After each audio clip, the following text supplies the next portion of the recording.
నమస్తే ఆంధ్ర న్యూస్ కి స్వాగతం. నా పేరు అనుష. సాంప్రదాయ పద్ధతిలో జ్యోతిష్యము, వాస్తు చూడబడ్డావు మరియు ఇంటి ప్లానులు వేయబడ్డావు. శ్రీ ఉమామహేశ్వర జ్యోతిర్నాలయం అర్చకులు శ్రీ ఉమామహేశ్వర దేవస్థానం, తేటకుంట, తుని మండలం, తూర్పుగోదావరి జిల్లా. సంప్రదించవలసిన సెల్ నంబర్ ఆకిళ్ల కృష్ణమూర్తి 9666002176. పోటీ చేయబోయే గ్రామ సర్పంచ్ పదవికి రిజర్వేషన్లో ఏ విధంగా ఉన్నా వైఎస్ఆర్ ప్రభుత్వం చేస్తున్న అభివృద్ధిని, అలాగే ప్రజలకు అమలు చేస్తున్న సంక్షేమాలను చూసే గ్రామస్తులంతా ఓట్లు వేయాలని కిల్లంపూడి సహకార సంఘం అధ్యక్షుడు చదలవాడ బాబీ మరియు జగపతి నగరం గ్రామ మాజీ సర్పంచ్ బెండకోట నాగబాబులు 3 గ్రామాల ప్రజలను కోరారు. పంచాయతీ పాలకవర్గాల పదవీ కాలం ముగిసి 3 సంవత్సరాల తర్వాత ఎలక్షన్ కమిషన్ పంచాయతీ ఎన్నికలకు గ్రీన్ సిగ్నల్ ఇవ్వడంతో సర్పంచ్ అభ్యర్థిని వైఎస్ఆర్ పార్టీ తరపున ఎంపిక చేయడం కొరకు పార్టీ కార్యకర్తలు గ్రామస్తులకు ఏర్పాటు చేసిన సమావేశంలో వారు ముఖ్య అతిథులుగా విచ్చేసి పై విధంగా సూచించారు. ఈ సమావేశాన్ని దొరకారి గ్రౌండ్ లో సర్పంచ్ నాగబాబు అధ్యక్షతన జరిగింది. ముందుగా పంచాయతీ పరిధిలో ఉన్న జగపతి నగరం, కిల్లంపూడి, చిల్లంగి గ్రామాలకు చెందిన ప్రముఖులతో సమావేశమైన మాజీ సర్పంచ్ నాగబాబు సొసైటీ అధ్యక్షుడు బాబీలు రిజర్వేషన్ల ప్రకారం సర్పంచ్ అభ్యర్థి ఎస్సీ కులానికి కేటాయించడం జరిగిందని వివరించారు. అందుచేత వైఎస్ఆర్ పార్టీ తరపున గ్రామానికి చెందిన మూరారమ్య శ్రీనివాస్ అనే మహిళను ఏకగ్రీవంగా బలపరచడం జరిగిందని తెలిపారు. అందుచేత రాష్ట్ర ముఖ్యమంత్రి వైఎస్ జగన్మోహన్ రెడ్డి అందిస్తున్న సంక్షేమాన్ని, అలాగే జగ్గంపేట శాసనసభ్యుడు జ్యోతుల చంటబాబు చేస్తున్న అభివృద్ధిని చూసి గ్రామస్తులంతా ఓట్లు వేసి అత్యధిక మెజార్టీతో గెలిపించాలని వారు కోరారు. అలాగే వచ్చిన గ్రామస్తులు మాట్లాడుతూ పెద్దలు ఏకగ్రీవంగా నిలబెట్టిన మూరారమ్య శ్రీనివాస్ను అత్యధిక మెజారిటీతో గెలిపించి గ్రామాభివృద్ధికి సహకరిస్తామని హామీ ఇచ్చారు. ఈ కార్యక్రమంలో నాయకులు తోట రామస్వామి, కర్రి సూర్యకుమార్, పెంటకోట మూర్తి, ఆళ్ల రామశివ, పెనుగంటి రాజేష్, ఆడారి మహేష్, ఎల్లపు నానాజీ, మల్లనాగు, నైదాన రఘు, దాడి పెదబుజ్జి, సంగని వెంకటేశ్వరరావు, ఆళ్ల బాబులు, బిల్లకుత్తి శివాజీ, పిల్ల రమణ తదితరులు పాల్గొన్నారు. అలాగే మన వచ్చిన క్యాండిడేట్ కూడా, నిలబడి క్యాండిడేట్ కూడా అక్కడ విజయంతో గెలిపించి అందరూ ఉన్నాం. అలాగే మన ఊరు ఇంకా డెవలప్ చేయాలని కోరుకుంటూ సెలవు తీసుకుంటున్నాం. పంచాయతీ సర్పంచ్ ఎన్నికలో భాగంగా ఈరోజు వైఎస్ఆర్ కుటుంబ సభ్యులు అందరూ కూర్చోవడం జరిగింది. జ్యోతుల చంటిబాబు గారు ఆదేశాలు, ఊళ్ళో పెద్ద అయిన పద్మనాభం గారి ఆశీస్సులతో నాగబాబు గారు, నేను, ఇంకా పెద్దలు కుమార్ గారు, బాబా, అందరూ మిగతా బీసీ కార్పొరేషన్ డైరెక్టర్లు అందరూ కలిపి ఒక క్యాండిడేట్ ఒకటిని పెట్టారు. ఆ క్యాండిడేట్ ఇప్పుడు అందరూ కలిసి మాట్లాడుకుని అనౌన్స్ చేస్తాం. ఆ క్యాండిడేట్ అందరూ అత్యధిక మెజార్టీతో గెలిపించి జగపతినగరం పంచాయతీని అభివృద్ధిలో చేస్తారని కోరుకుంటున్నాం. ఈమె నెగ్గించిన సర్పంచ్ గారు భవిష్యత్తులో పంచాయతీని అభివృద్ధి చేసి ఎమ్మెల్యే గారికి మాకు మంచి పేరు తేవాలని కోరుకుంటున్నాం. అలాగే చిన్న చిన్న పొరపాట్లు ఏమైనా ఉంటే క్షమించి ముందుగా తర్వాత క్యాండిడేట్ గురించి మాట్లాడతారా? వ్యక్తికి ఏదో చిన్న చిన్న పొరపాట్లు ఉంటాయి. ఆ చిన్న పొరపాట్లని భూతద్దంలో చూడకుండా క్యాండిడేట్ ఎవరనేది మీరు పక్కన పెట్టి మీ క్యాండిడేట్ని ఎవరు ప్రపోజ్ చేస్తున్నారో దృష్టిలో పెట్టుకొని నేను, బాబీ గారు, ఇంకా పెద్దలు అక్కడ ముద్రగడ పద్మనాభం గారు, అక్కడ జ్యోతుల చంటిబాబు గారు ఆశీస్సులు తీసుకొని మీకు ఏ అవసరమైనా ఆ క్యాండిడేట్ని పక్కన పెట్టండి. పూర్తి భరోసా, పూర్తి బాధ్యత మాది. మేము ఎవరు నిలబెట్టారో వాళ్ళకి ఓటేసి అఖండ మెజారిటీతో నెగ్గించి మీకు ఏ సమస్య వచ్చినా పూర్తి బాధ్యత మేము వహిస్తాం. మీకు ఏ సమస్య అయినా మీరు ఫోన్ చేసిన 10 నిమిషాల్లో మీ ప్లేస్కి వచ్చి నేను, బాబీ గారు క్లియర్ చేస్తామని సభాముఖంగా మీకు తెలియజేస్తూ మేము అనౌన్స్ చేసిన క్యాండిడేట్కి పూర్తి మద్దతు ఇచ్చి మీరు వేసే ప్రతి ఓటు మాకు పడుతుందనే దృష్టిలో వేయండి తప్ప మేము నిలబెట్టిన క్యాండిడేట్ కాదు. మీరు వేసే ప్రతి ఓటు కూడా మేము ఎవరైతే పెద్దలు ప్రపోజ్ చేశారో మీరు వేసి మా పెద్దలందరికీ వేసినట్టుగా మేము భావిస్తూ మీకు ఏ సమస్య అయినా పూర్తి భరోసా మేము ఇస్తామని చెప్పి ఇప్పుడు బాబీ గారు మేము క్యాండిడేట్ అనౌన్స్ చేస్తాం. ఆ అమ్మాయి ఇక్కడికి వస్తే మీ అందరికీ కూడా మీ ఎదుర్కొంటే అప్పుడే పరిచయం చేస్తాం. రేపు మీ పేటలోకి వచ్చినప్పుడు, మీ ఈదికి వచ్చినప్పుడు మాకు మంచి స్పందన ఇచ్చి అందరినీ ఇంటికి తీసుకెళ్లి మంచి మెజారిటీతో నెగ్గించవాలని, అలాగే వార్డు నెంబర్ కూడా మీ ఈదిలో మీ పెద్దలందరినీ అడిగి క్యాస్ట్ ఏది వచ్చిందో ఆ క్యాస్ట్ వాళ్ళని మీరు ఎవరైతే నిర్ణయిస్తారో వాళ్ళందరినీ మేము దండేసి తిప్పి వాళ్ళు కూడా నెగ్గించి బాధ్యత మీది మాది కలిపి అందరినీ కూడా పంచాయతీకి మంచి మెజార్టీతో పంపించి మన ఊరు పేరు, పెద్దల పేరు నిలబెట్టాలని మీ అందరి ముందు సభాముఖంగా తెలియజేస్తాం. నన్ను ముద్రగడ్డ పద్మనాభం గారు, ఎమ్మెల్యే జ్యోతి చింటుబా గారు, సర్పంచ్ నాగబా గారు, చంద్రగడ బావి గారు, చెదరగడ బావి గారు, కుమారి గారు, బావా గారు, గ్రామ పెద్దలందరూ కలిసి నన్ను సెలెక్ట్ చేసినందుకు వారికి మనస్ఫూర్తిగా హృదయపూర్వకంగా నమస్కారాలు తెలియజేసుకుంటున్నాను. వారి నమ్మకాన్ని వమ్ము చేయకుండా గ్రామ అభివృద్ధి చెందడానికి నా సాయశక్తుల పెద్దల సహకారంతో చేస్తున్నాను. అందువల్ల గ్రామస్తులందరికీ నాకు ఓటేయాల్సిందే కోరుకుంటున్నాను. అత్యంత వైభవంగా సత్యదేవుని ఉప ఆలయమైన శ్రీ వనదుర్గమ్మ అమ్మవారి ఆలయంలో పౌర్ణమి సందర్భంగా ఘనంగా ప్రత్యంగిర హోమాన్ని నిర్వహించారు. ఈ కార్యక్రమం వేద పండితులు వేద మంత్రోచ్చారణల నడుమ శాస్త్రోక్తంగా నిర్వహించారు. ఈ కార్యక్రమంలో వ్రత పురోహితులు కొంపెల్ల మూర్తి, కూచిబొట్ల ప్రసాద్, సిహెచ్ ప్రసాద్, ఆలయ అర్చకులు, చిట్టెంవాసు, ఆలయ సిబ్బంది, భక్తులు, స్థానికులు తదితరులు పాల్గొన్నారు.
చిత్తూరు జిల్లాలో 65 మండలాల్లో 1369 పంచాయతీల్లో ఎన్నికలు నిర్వహిస్తున్నట్లు పంచాయతీరాజ్ శాఖ అధికారి దశరథ రామరెడ్డి తెలిపారు. బుధవారం ఆయన కార్యాలయంలో మీడియాతో మాట్లాడుతూ 4 దశల్లో నిర్వహించే ఎన్నికలకు అన్ని ఏర్పాట్లు చేయడం జరిగిందన్నారు. ఈ నెల 29 నుంచి మొదటి దశ నామినేషన్ల ప్రక్రియ కొనసాగుతుందని పేర్కొన్నారు. ఈ పంచాయతీలో 23.94 లక్షల మంది ఓటర్లు ఓటు హక్కును వినియోగించుకోనున్నట్లు తెలిపారు. నామినేషన్లు ఎంపీడీఓ కార్యాలయాల్లో ఏర్పాటు చేసేందుకు అన్ని ఏర్పాట్లు పూర్తి చేసినట్లు తెలిపారు. ఎటువంటి అవాంఛనీయ సంఘటనలు జరగకుండా పోలీసులు బందోబస్తు నిర్వహించడం జరుగుతుందన్నారు. మండలాల్లో 1412 పంచాయతీలు ఉన్నాయి. ఈ 1200 పంచాయతీలకు గాను 1369 పంచాయతీల్లో 4 దశల్లో పోలింగ్ జరుగుతుంది. సో దీంట్లో 1369 ఒక 43 పంచాయతీలు వచ్చేసి కోర్టు స్టే వేరియస్ రీజన్స్తో ఆ పంచాయతీల్లో ఎలక్షన్ జరగడం లేదు. సో టోటల్ వచ్చేసి దీంట్లో ఈ 1369 పంచాయతీలు కానీ 1370 వార్డ్స్ ఉంది. సో దీనికి వచ్చేసి 23.94 లక్షల మంది ఓటర్స్ ఉన్నారు. ఈ 4 ఫేజుల్లో ఈ 1369 పంచాయతీలకు కాను ఓటర్స్ వాళ్ళు ఒక ఓటర్ను వినియోగించుకొని సర్పంచులను వార్డు మెంబర్స్ను ఎన్నుకునేదానికి పూర్తి ఏర్పాట్లు చేయడం జరిగింది. దీంట్లో ఇంకా వచ్చేసి నామినేషన్ సెంటర్స్ కూడా 265 సెంటర్స్ను ఐడెంటిఫై చేయడం జరిగింది. దీంట్లో స్టేజ్ 1 ఆఫీసర్స్ని కూడా 265 మందిని అపాయింట్ చేశాము. అదే మాదిరిగా 260 మంది అసిస్టెంట్ స్టేజ్ 1 ఆఫీసర్స్ కూడా రిటర్నింగ్ ఆఫీసర్స్ను అపాయింట్ చేయడం జరిగింది. ఇకపోతే నెక్స్ట్ వచ్చేసి స్టేజ్ 2 ఆఫీసర్స్, స్టేజ్ 1 ఆఫీసర్స్ వచ్చేసి వీళ్ళు నామినేషన్ తీసుకోవడం నుంచి మొదలై అంటే నోటిఫికేషన్ ఇవ్వడం, నామినేషన్ తీసుకోవడం, సో నామినేషన్ వెరిఫై చేయడము, నామినేషన్ సక్రమంగా ఉందా లేదా అని పరిశీలించిన తర్వాత ఎలిజిబుల్ క్యాండిడేట్లు ఎవరైతే ఎలిజిబుల్ ఉన్నారో ఆ క్యాండిడేట్ లిస్ట్ అంతా కూడా నోటీస్ బోర్డులో వేయడము. నోటీస్ బోర్డులో వేసిన తర్వాత మరుసటి రోజు నామినేషన్ పరిశీలన చేసి స్క్రూటినీ చేసి ఎవరైనా ఏ నామినేషన్ తిరస్కరించడంతో final list contesting list notice బోర్డులో వేయడం జరుగుతుంది. వేసిన తర్వాత ఆ లిస్ట్ వచ్చేసి మళ్ళా ఎంపీడీఓకి ఇచ్చినప్పుడు MPDO next stage 2 programme start అవుతుంది. స్టేజ్ 2 ప్రోగ్రామ్ అనేది వచ్చి ఎక్కడైతే కాంటెస్టింగ్ క్యాండిడేట్స్ ఉంటారో అక్కడ ఎలక్షన్ జరగడం జరుగుతుంది. ఈ ఎలక్షన్కు మళ్ళీ స్టేజ్ 2 ఆఫీసర్స్ అని ఉంటారు, అపాయింట్ చేస్తారు.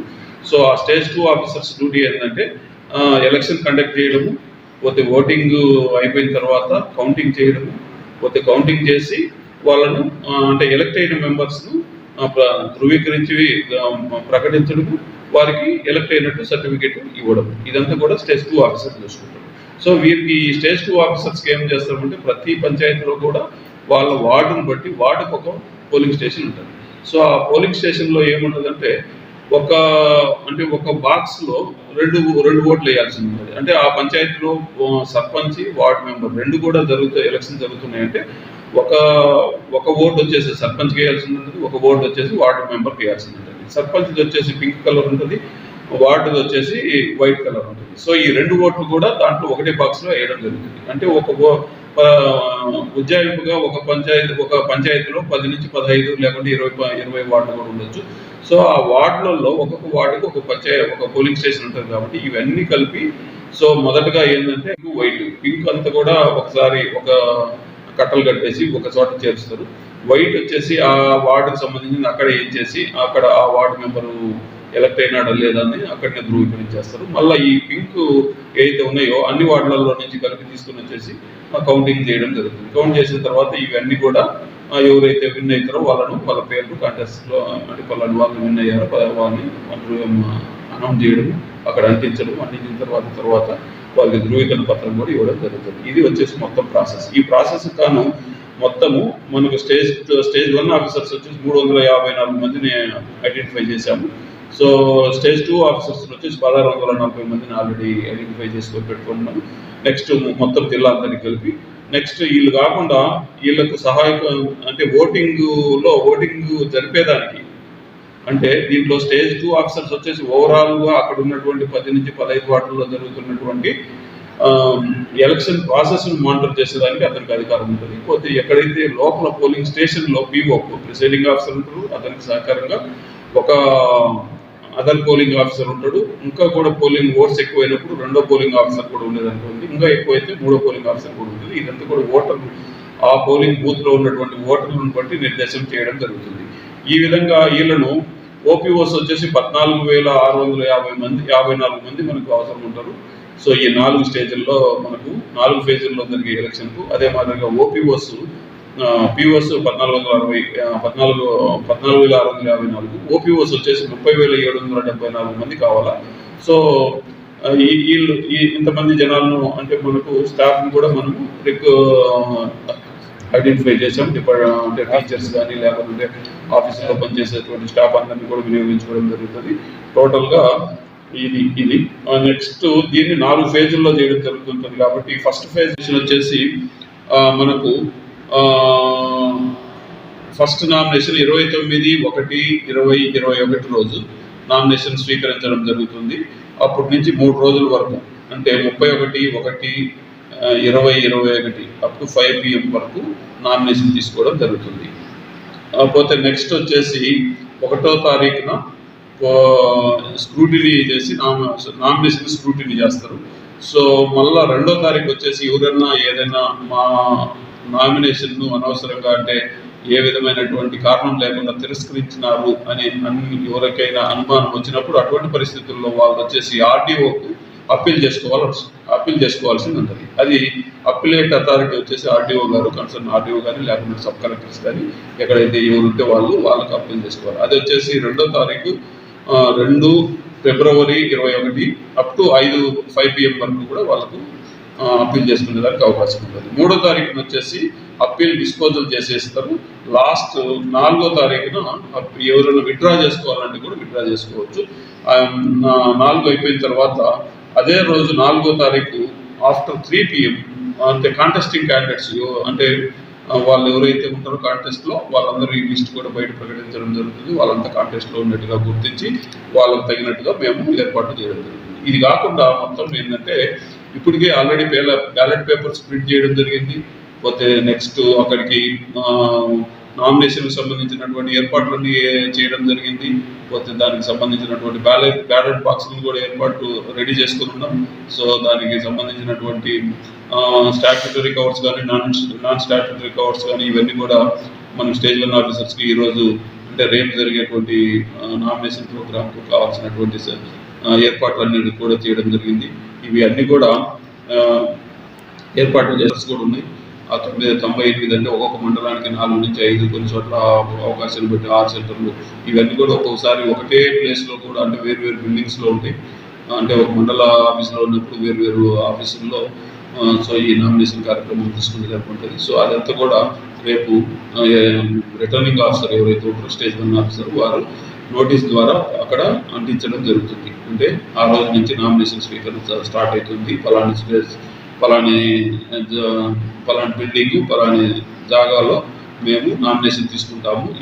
పలాని రోజు నుంచి పలాని రోజు వరకు నామినేషన్ ఉంటుంది, పలాని రోజులో విత్డ్రా ఉంటుంది, పలాని రోజులో అప్పీల్ ఉంటుంది, పలాని రోజులో ఫైనల్ కాంటెస్టింగ్ క్యాండిడేట్, పలాని రోజులు ఎలక్షన్ అయ్యి కూడా ఉంటుంది అనేది అన్నీ కూడా దాంట్లో నోటీస్ బోర్డులో ప్రకటించడం జరుగుతుంది. ఇవన్నీ కార్యక్రమాలు చేసేదానికి ఏర్పాట్లు చేయడం జరిగింది. తూర్పుగోదావరి జిల్లా పిఠాపురం నియోజకవర్గం 3 మండలాల cable operators Andhra Pradesh cable operator JAC committee Adari Nageswara Rao, రాష్ట్ర జేఏసీ అధ్యక్షులు పసలపూడి సీతారామయ్యల ఆధ్వర్యంలో జరిగింది.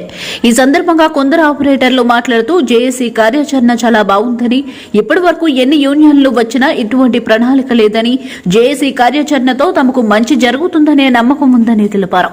ఈ కార్యక్రమంలో జిల్లా ఉపాధ్యక్షులు జి కుమార్ బాబు, రాష్ట్ర జేఏసీ సభ్యులు రామకృష్ణ, పోసిన కాశీ విశ్వనాథం, పిఠాపురం నియోజకవర్గం ఇన్ఛార్జ్ వై వీరబాబు, టౌన్ మండల ఇన్ఛార్జ్ పిడుగు శ్రీను, రూరల్ మండల ఇన్ఛార్జ్ ఎస్ రమణమూర్తి, ఏవీ నగరం శ్రీనివాస్, ధవళేశ్వరం సత్యనారాయణ తదితరులు పాల్గొన్నారు. అనంతరం జేఏసీ సభ్యత్వం నమోదు కార్యక్రమం జరిగింది. ఈ సభ్యత్వ కార్యక్రమంలో దాదాపు 200 మంది సభ్యత్వం తీసుకున్నట్టు వారు తెలిపారు. ఏమీ ఎవరు ఆదుకోలేని కేంద్ర గవర్నమెంట్ కానీ రాష్ట్ర ప్రభుత్వం కానీ ఏనాడు ఆపరేటర్ గుర్తించలేదు. ఈనాడు 13 జిల్లాల నుంచి రాష్ట్ర జేఏసీ ఏర్పాటు చేసి 2 నెలల నుంచి సుదీర్ఘంగా ఆలోచన చేసి ఈనాడు ఆపరేటర్ యొక్క భవిష్యత్తు గురించి ఒక సభ్యత కార్యక్రమం నిర్వహించడం జరిగింది. నిజంగా ఆపరేటర్ ఎండనక వారనక ఎంతో కష్టపడుతున్నాడు. ఈ రోజు ఆపరేటర్కి భరోసా లేదు. ఈ రోజు రాష్ట్ర జేఏసీ అంతా కూడా సంఖ్యగా ఆలోచించి సుదీర్ఘంగా ఆలోచించి ఈరోజు ఒక ఫండ్ ఏర్పాటు చేసి ఆపరేటర్కి కష్టం వచ్చిన మేమున్నాము అని చెప్పి జేఏసీ తరఫున మీకు ఈ పిఠాపురం ఆపరేటర్లకి తెలియజేశాం. అదేవిధంగా ఈరోజు ఆపరేటర్ దగ్గర ఎవరైనా పనిచేసిన కుర్రాడు ఎవరు ఉంటే ఆయనకి ఏమన్నా కింద పడిపోయినా ఎంత బాగోపోయినా కూడా జేఏసీ ముందుండి 50 రూపాయలు ఇవ్వడం జరుగుతుంది. అదేవిధంగా జరగకూడదు ఏమైనా జరిగినా ఆపరేటర్ భవిష్యత్తులో చూసుకుని ఆపరేటర్ రకాల మంది జరిగితే వారికి వెంటనే వారి కుటుంబానికి 2 లక్షలు పడడం జరిగింది. ఈ జేఏసీ అందరికీ సంతోషకరంగా ఉండాలనే సంకల్పంతో 13 జిల్లాల్లో సభ్యత్వం స్టార్ట్ చేయడం జరిగింది. మీ అందరూ కూడా ఈ సభ్యులు తీసుకోవాలని కోరుతున్నాను. జై జై. నా పేరు కవిత. తూర్పుగోదావరి జిల్లా పిఠాపురం మండలంలో కేబుల్ ఆపరేటర్గా పనిచేస్తున్నాను నేను. ఈరోజు 3 మండలాల మీటింగ్ జరిగింది. కేబుల్ అదే జేఏసీ మీటింగు. ఎవరూ పెట్టలేని ప్రణాళిక జేఏసీ వారు పెట్టారు. దానివల్ల అది నచ్చి అందరూ ఆపరేటర్లు ఇందులో సభ్యత్వం తీసుకున్నారు. జేఏసీ ఉండడం వల్ల అందరికీ ఉపయోగపడుతుందని అనుకుంటున్నాను నేను. ఎందుకంటే ప్రతి ఆపరేటర్ కూడా ఎంఎస్ఓతో చాలా బాధపడుతున్నారు. జేఏసీ ఉండడం వల్ల ఇబ్బందులు తగ్గుతాయని నేను అనుకుంటున్నాను. తూర్పుగోదావరి జిల్లా పిఠాపురం మండలం పిఠాపురం నియోజకవర్గంలో కలిగిన 3 మండలాల సభ్యత్వం నమోదు కార్యక్రమం అడారి నాగేశ్వరరావు గారు అధ్యక్షులు మరియు కాశీ గారి ఆధ్వర్యంలో ఈరోజు ఈ నమోదు ప్రక్రియ విజయవంతంగా సాగింది. ప్రతి ఆపరేటర్కి జీవితానికి జేఏసీ ఒక భరోసా కల్పించే దిశగా జేఏసీ తీసుకున్న నిర్ణయాన్ని ప్రతి ఆపరేటర్ స్వాగతిస్తూ ఎంతో సంతోషంతో ఈరోజు ఈ యొక్క సభ్యత్వ నమోదులో అందరూ కూడా సభ్యత్వం తీసుకోవడం జరిగింది. పిఠాపురంలో జేఏసీ మీటింగ్ను పురస్కరించుకొని 2 విషయాలు మాట్లాడుతున్నాం. జేఏసీ ఏర్పడడానికి గల కారణం కేబుల్ ఆపరేటర్ల ట్రిపుల్ సర్వీస్ అనేది సంక్షేమ రంగానికి సంబంధించిన రంగంగా గుర్తించమని, ఈ ట్రిపుల్ సర్వీస్ అనేది వినోదంతో పాటు టెలిఫోను నెట్ ప్రతి ముంగిట వెళ్ళాలనే కేంద్ర ప్రభుత్వ ఆలోచన ఏదైతే ఉందో దాన్ని ప్రతి ఇంటికి తీసుకుపోవాలని ఆశయం ఏదైతే ఉందో దాన్ని పాటించాలని జేఏసీ తరఫుని కృతజ్ఞతతో ఉన్నాం. అట్లానే గతంలో వ్యక్తులతో సమస్యలు ఉండే, ఇప్పుడు వ్యవస్థతో సమస్యలు ఉన్నాయి. ఈ సమస్యల్ని అధిగమించడానికి జేఏసీ తరఫుని కృషి చేస్తామని ఈ మీటింగ్ పెట్టడానికి ఒక కారణము. సంక్షేమ రంగంలో దీనికి బడ్జెట్లో కేటాయించాలని చెప్పేసి మేము జేఏసీ తరఫుని కోరుకుంటున్నాము. అట్లా చేసే వరకు కూడా మేము ప్రయత్నిస్తుంటే ఉన్నాయని ఈ సభాముఖంగా చెప్తున్నాం. మీ పేరు సార్? నా పేరు పల్లా రామకృష్ణ, జేఏసీ ప్రతినిధి, తూర్పుగోదావరి జిల్లా.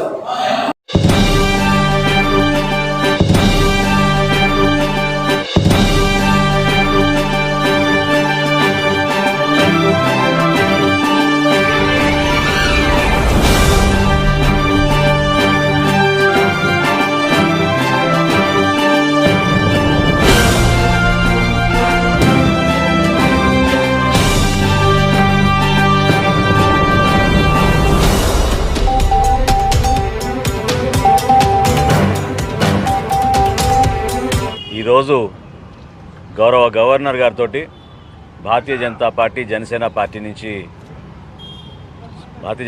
సోమవీరాజు గారు, కన్నా లక్ష్మణ్ గారు, జనసేన పార్టీ నుంచి నేను, మా ఎమ్మెల్సీ గారు, ఇదివరకు పూర్వ ఎమ్మెల్సీ గారు దుర్గేష్ గారు, ప్రధానంగా రాష్ట్రంలో ఈరోజు నెలకొన్న రాజకీయ పరిస్థితుల పైన, ముఖ్యంగా జరగబోయే పంచాయతీ ఎన్నికలపైన సుదీర్ఘంగా చర్చించడం జరిగింది. రాష్ట్రంలో నెలకొన్న లా అండ్ ఆర్డర్ పరిస్థితులు, గతంలోని అనుభవాలు, ఏ విధంగా దౌర్జన్యంతో నామినేషన్లు కూడా వేయనీయకుండా చేసిన ప్రక్రియని ఈసారి గవర్నర్ గారే ప్రత్యేకంగా పర్యవేక్షించి ప్రజాస్వామ్యం నిలబెట్టే విధంగా రాష్ట్ర ప్రభుత్వానికి ఆదేశాలు జారీ చేయమని కోరడం జరిగింది. యునానిమస్ ఎలక్షన్ ఎక్కడైనా సరే ప్రోత్సాహకాలు ఇవ్వడం సహజం, వాటిని మేము కూడా అభినందిస్తున్నాం, ఆహ్వానిస్తాం. కానీ ఫోర్స్డ్ యునానిమిటీ అనేది మాత్రం ఈ ప్రభుత్వం తీసుకురావాలన్న కుట్ర పంతోందనేది చాలా స్పష్టంగా మాకు అర్థమవుతోంది. మంత్రులు ఇచ్చిన స్టేట్మెంట్లు, అదేవిధంగా ప్రభుత్వ పెద్దలు జారీ చేసిన స్టేట్మెంట్ల గురించి గవర్నర్ గారితో ప్రస్తావించి గవర్నర్ గారికి కూడా కాపీ ఇవ్వడం జరిగింది. భారతీయ జనతా పార్టీ, జనసేన పార్టీ కలిసి ఈ ఎన్నికల్లో యువతకు ఎక్కువ అవకాశం ఇవ్వాలని, యువతని అన్ని ప్రాంతాల్లో కూడా నామినేషన్లు దాఖలు చేసి ప్రజాస్వామ్య పద్ధతిలో ఈ ప్రక్రియని అందరూ కూడా ఒక పండగలాగా ముందు తీసుకెళ్లాలి తప్ప ప్రభుత్వ దౌర్జన్యాలకి, ప్రభుత్వంలో ఉన్న పెద్దలు వాళ్ళ అధికార అహంకారంతో వాళ్ళు చేస్తున్న కుట్రని ప్రజల్ని తిప్పికొట్టమని మేము మనస్ఫూర్తిగా విజ్ఞప్తి చేసుకుంటున్నాం. రాబోయే రోజుల్లో కూడా ఏ విధంగా మా పార్టీ అధ్యక్షులు పవన్ కళ్యాణ్ గారు కోరారో ఆ విధంగా యువతని ప్రోత్సహించి అన్ని చోట్ల కూడా పోటీ చేసే విధంగా, రైతాంగం కోసం సరైన రీతిలో నష్టపరిహారం రాలేదని దానిపైన కూడా గవర్నర్ గారికి వివరించడం జరిగింది. ఇంకొక ప్రధానమైన అంశం ఆలయాలపైన జరిగిన దాడులు, వాటి గురించి సోమవీరాజు గారు చెప్తారు. అందరికీ నమస్కారం. గత ఎన్నికల్లో అనేకమైన ఘర్షణలకి ప్రభుత్వం ప్రోత్సహించడం జరిగింది. చాలామంది జెడ్పీటీసీ, ఎంపీటీసీ ఎలక్షన్స్లో హాస్పిటలైజ్డ్ అవ్వడం కూడా జరిగింది. బాగా గాయాలు పాలయ్యారు. వైసీపీ కార్యకర్తలు, బీజేపీ, జనసేన కార్యకర్తలు అనేకమైన చోట్ల ఇబ్బందికి గురి చేయడం జరిగింది. కొన్ని జిల్లాల్లో మ్యాక్సిమం జెడ్పీటీసీలు ఇనానిమిటీ అవ్వడం కూడా కొన్ని జిల్లాల్లో మనం గమనించాం.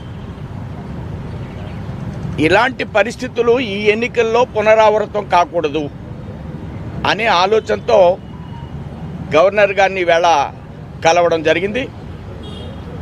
నామినేషన్ ప్రక్రియ దగ్గర నుంచి గతంలో జరిగినటువంటి అంశాలను ఆధారం చేసుకుని